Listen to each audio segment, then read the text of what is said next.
Bonsoir à tout le monde. Je souhaiterais tout d'abord, en tant que président de l'association L'Union albanaise Bachim Support, vous remercier tous autant que vous êtes, de vous être déplacés pour le MAT. Je vois que Lausanne et Genève sont bien représentés ce soir, et cela me fait très plaisir, notamment du fait que je prends la mesure ce soir du travail accompli ces 2 années à Lyon et de tout ce que nous avons réalisé ensemble en cet anniversaire de l'association.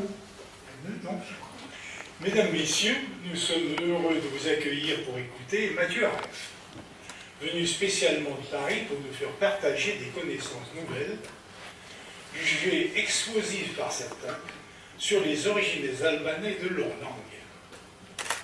Merci à tous d'avoir pris la peine de venir en ce dimanche de week-end.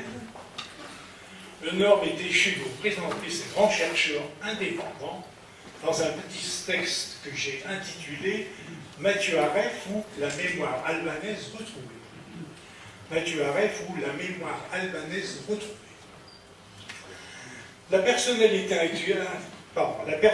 intellectuelle de Mathieu Aref n'est pas isolée, mais trop rare.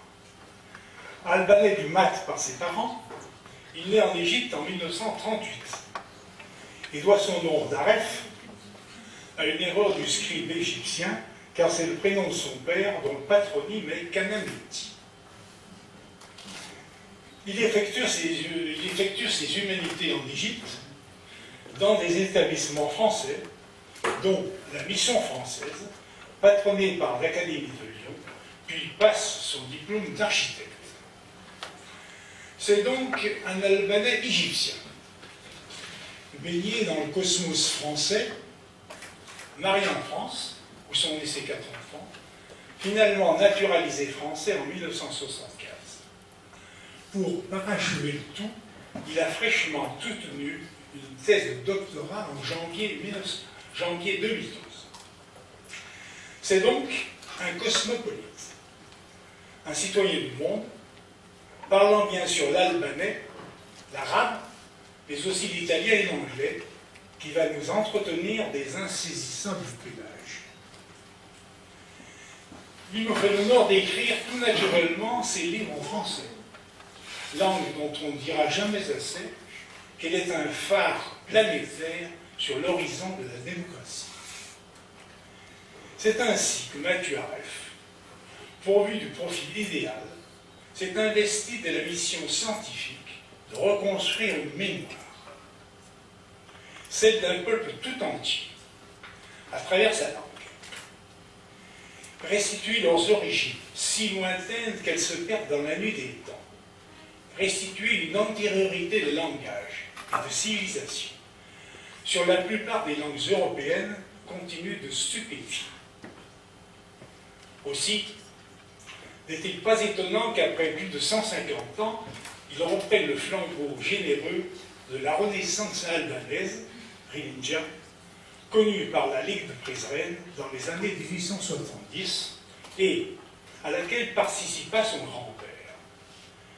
Les frères Frachini, historiens, linguistes, polyglottes, poètes et révolutionnaires, en sont les symboles. Leur but était alors de restaurer et d'imposer la mémoire albanaise face à ses détracteurs grecs, turcs et serbes et à l'ignorance occidentale.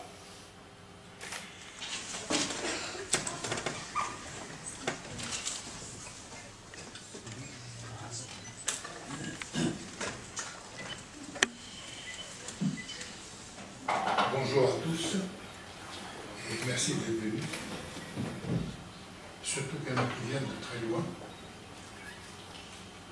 et je les remercie de tout mon cœur. Tout d'abord, je remercie M.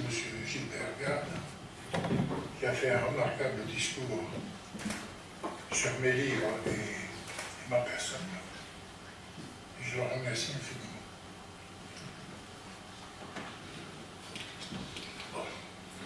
Maintenant, le but de ma thèse, ça a été de confirmer officiellement publication de mes 2 livres. Et en voici donc les motivations qui m'ont poussé à soutenir une telle thèse.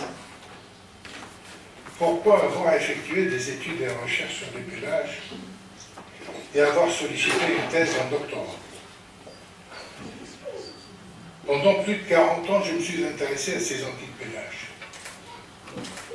Le déclic m'est apparu à partir de 1961, après avoir relu, étudié et analysé les 2 livres de Zacharie Mayani.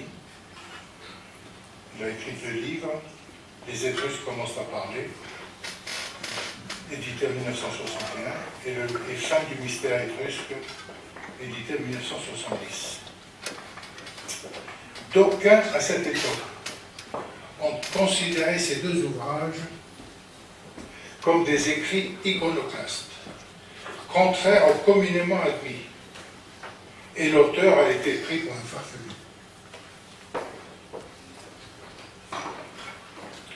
Pourtant, ces ouvrages, sortant des sentiers battus, ont suscité en moi un vif intérêt en raison des nombreuses analyses pertinentes, voire des arguments probants avancés par Mayani. Ce dernier exerça en tant que professeur en archéologie orientale. Pour lui, les Étrusques sont issus de la même famille ethno-linguistique que les Pélages d'Irène, ayant habité l'Asie mineure, l'Égée et le continent européen.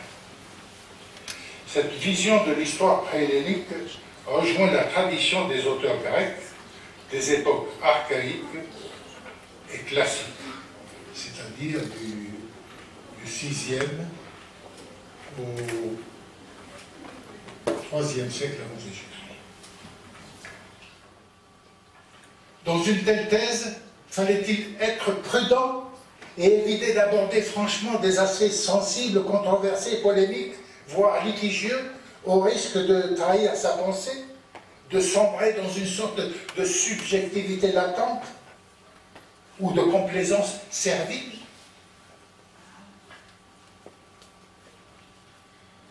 J'ai donc voulu rester moi-même, faire le travail d'un chercheur, épris de justice, de neutralité et d'objectivité, garder ma liberté d'expression, mon honnêteté intellectuelle, sans a priori et sans être influencé par une quelconque idéologie ou parti pris, voire toute étude approximative, aléatoire ou insuffisamment argumentée ou documentée.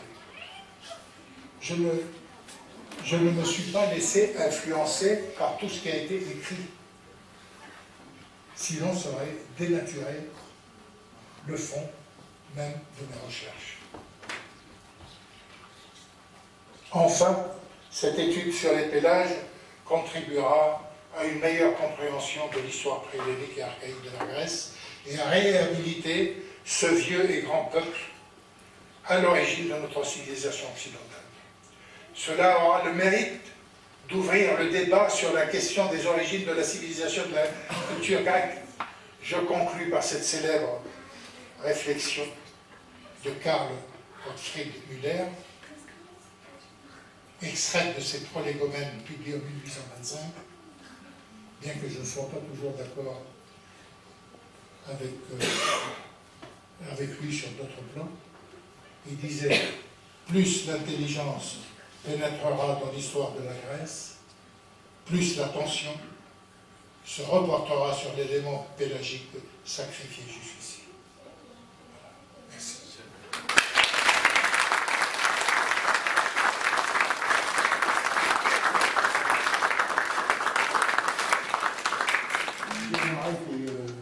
Pouvez-nous nous donner une éclaircie sur le peuple basque et le peuple albanais, c'est-à-dire donc les relations qu'il y a entre les deux? Et à quel moment, apparemment, les Pélages auraient ou se seraient installés dans le Pays basque? Les Pélages, les Basques.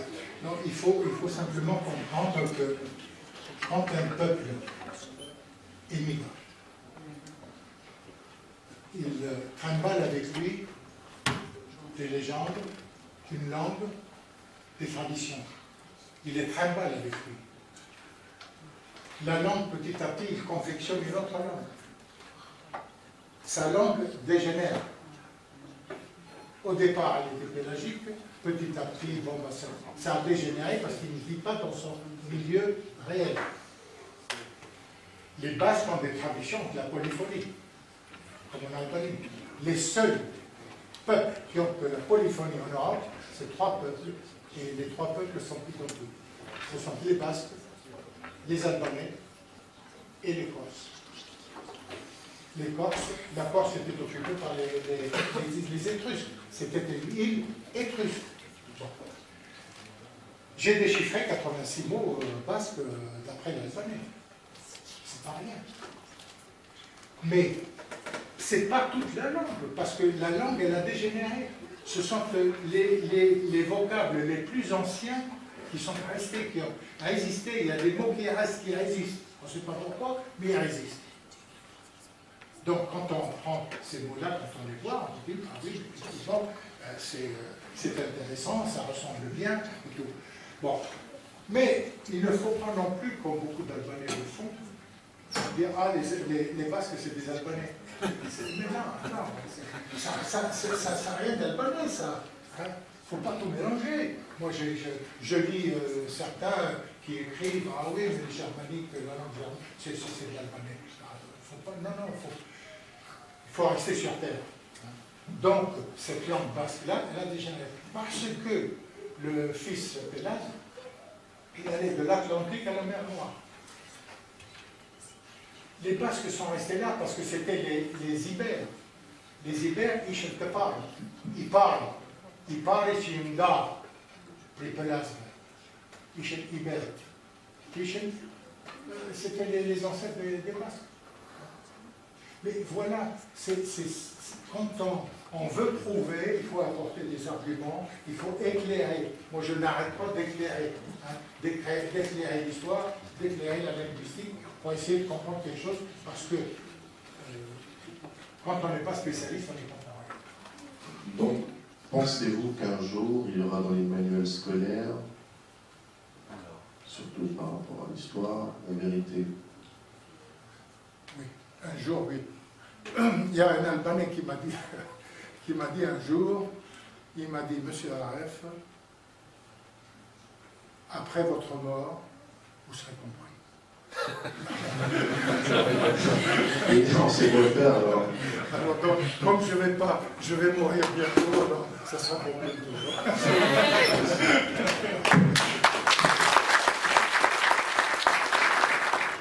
Monsieur Di Leonardo, donc le consul de la République d'Albanie, en concertation avec l'Etalichka et l'association de l'Union albanaise Bashkim-Shetor, nous avons décidé, au nom de la communauté albanaise de Lyon, de remettre une reconnaissance à Mathieu Aref pour son travail scientifique dans l'éclaircissement de l'histoire des Pélasques, de la Grèce et des Albanais.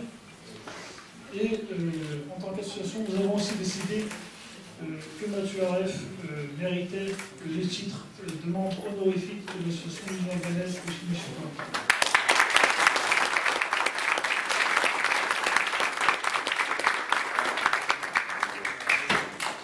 Avant de féliciter Mathieu Aref, je voulais féliciter les dirigeants, les responsables de l'association pour avoir organisé cette manifestation qui était très intéressante. Je suis arrivé un peu tardivement parce que j'avais des obligations, mais j'ai appris énormément et vous m'avez donné envie d'apprendre encore plus sur ces travaux qui ont été décernés, reconnus par la Sorbonne en ce début d'année. Je vous le félicite et à ce titre, donc, je vous remets le prix Sami Fracheri qui a institué l'association l'Unité albanaise depuis maintenant 2 ans. Donc, toutes nos félicitations et encore bravo.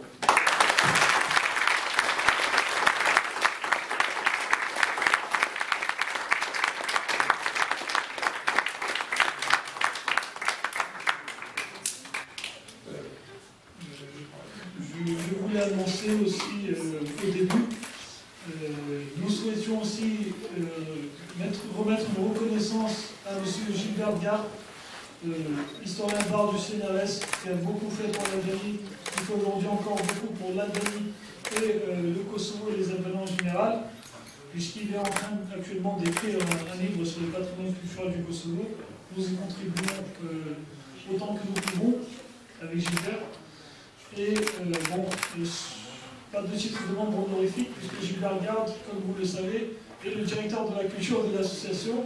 Donc bon, ce n'est pas par connaissance, mais c'est vraiment pour récompenser le travail de toute une vie. C'est un historien, un chercheur qui, comme l'ont dit beaucoup d'amis doctorants, puisque j'en ai connu beaucoup, c'est quelqu'un qui n'a pas eu ses doctorats pour rien, puisqu'il est aussi docteur en lettres et en histoire de l'art.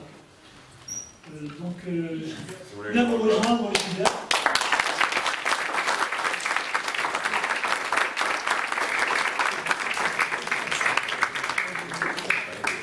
Voilà, je vous remets donc le prix Semir Facheri de l'association l'Unité albanaise pour l'ensemble de votre œuvre et en souhaitant que vous continuez pendant longtemps à nous aider à promouvoir l'image de l'Albanie et des Albanais.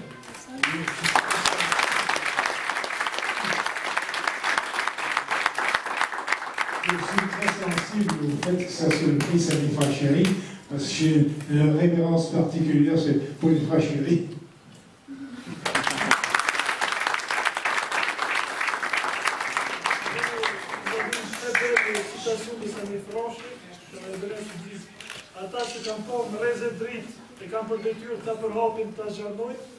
En français, ceux qui ont aperçu un rayon de lumière ont pour devoir de l'élargir, de le répandre.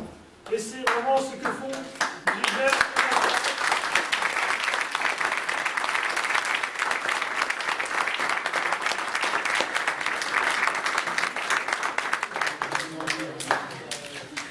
Un mot.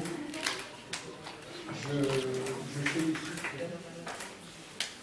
les dirigeants ici présents de l'association Bashki Mishikar, qui font un travail extraordinaire. Peut-être, c'est même pas peut-être, c'est unique en France. Et c'est un honneur pour tous les Albanais.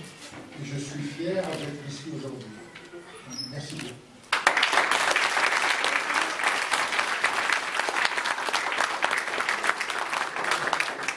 Je souhaiterais constituer un mot pour M.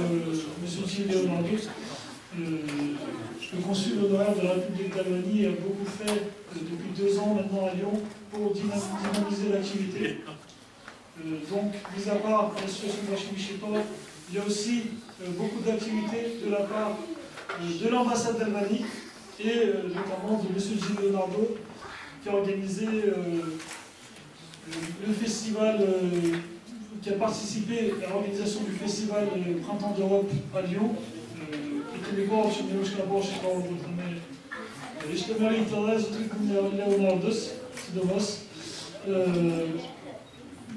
concernant le festival Langue du Monde en septembre, et alors il se tient encore cette année, je vais avec l'association Europe ici, et je voulais que vous applaudissiez très fort M. Gilles Leonardo, qui est...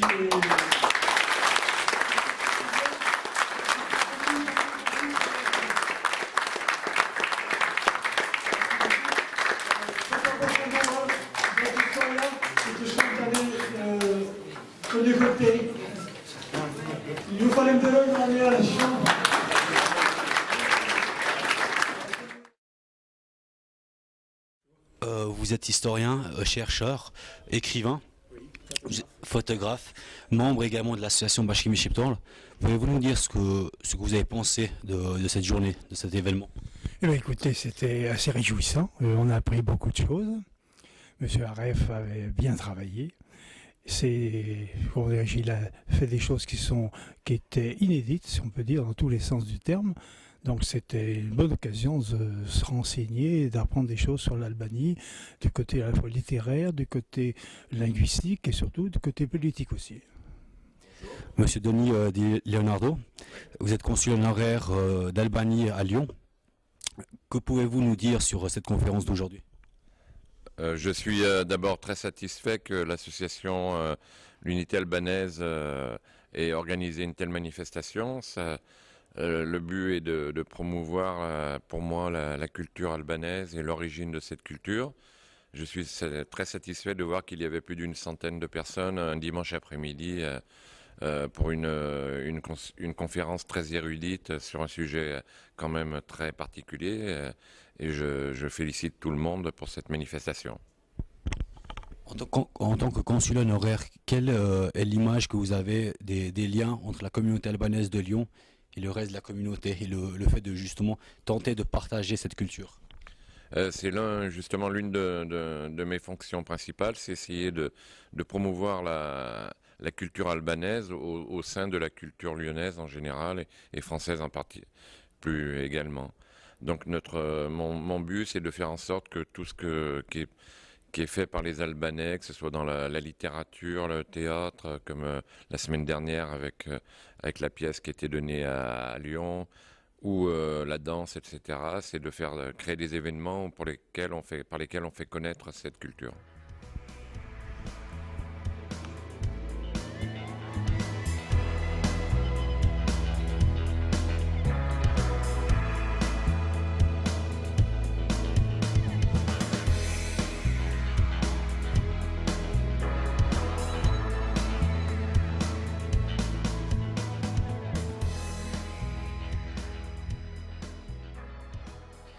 L'obtention de votre doctorat à l'université de la Sorbonne avec pour sujet de thèse recherche sur les pélages à l'origine de la civilisation grecque fait suite à plusieurs années de recherche historique que vous avez menées et à quelques livres dont les plus connus sont Albanie, Histoire et Langue ou L'incroyable Odyssée d'un peuple préhellénique et Grèce, Mycénien égale Pélage ou La solution d'une énigme que vous avez publiée. Concrètement, pour que tout le monde comprenne, quelle est l'idée défendue de votre thèse? L'idée défendue, c'est simple. J'ai écrit 2 livres, j'ai soumis une thèse. C'est simplement pour réhabiliter un peuple et rétablir la vérité historique. Que défend la thèse? La thèse défend l'historicité des pélages dans l'ère balkano-égéenne et confirme, argument à l'appui, que les Grecs n'existent pas avant le 8e siècle avant Jésus-Christ. D'accord. Justement, lors de votre première publication sur ce sujet, plusieurs personnes ont attaqué avec véhémence en essayant de discréditer votre personne et vos théories. La science serait-elle devenue une religion à laquelle il faut croire sans jamais se poser des questions sur le communément admis, au risque de se faire brûler au bûcher? Et puis, je poursuis ma question, y a-t-il eu des personnes qui auraient tenté de vous bloquer dans vos travaux? Non, jamais. Non. Jamais. Puis, il n'est pas encore né celui qui un jour risque de me bloquer. Non, mais la plupart de ces gens-là, ce ne sont pas de vrais historiens déjà. Quant aux universitaires, s'ils ne sont pas d'accord avec ma thèse, je n'attends d'eux que de m'apporter la preuve du contraire. C'est tout. C'est simple. Quel est le lien que vous faites entre les Pélages, les Illyriens et les Albanais par la suite?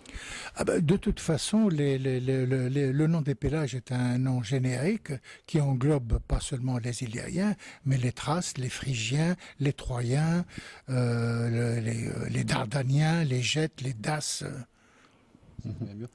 Le manque de sources épigraphiques prenant des Pélages ou alors même des Illyriens rend souvent difficile les recherches sur le sujet. Quelles sont alors les sources ou les moyens que vous avez eu à disposition pour démontrer scientifiquement la pertinence de votre thèse?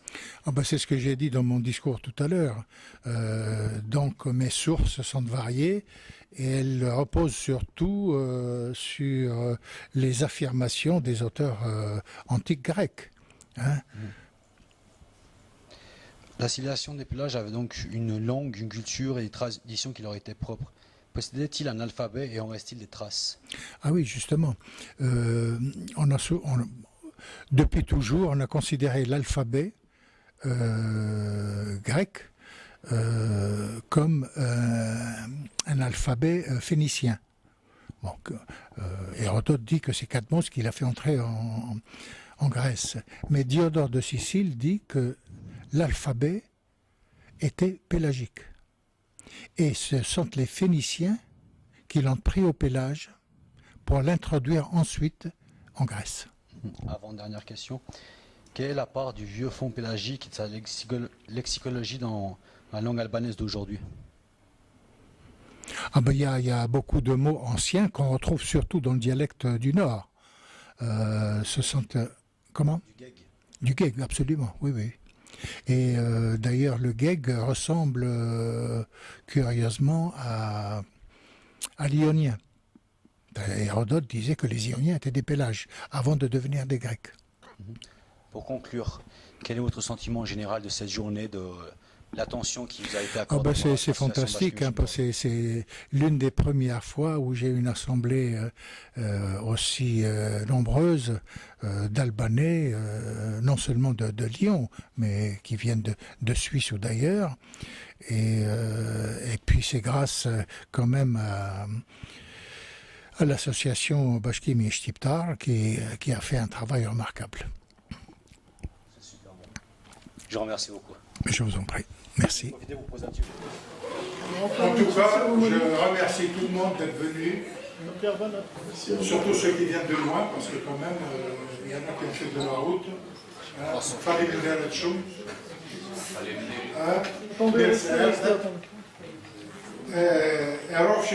Merci.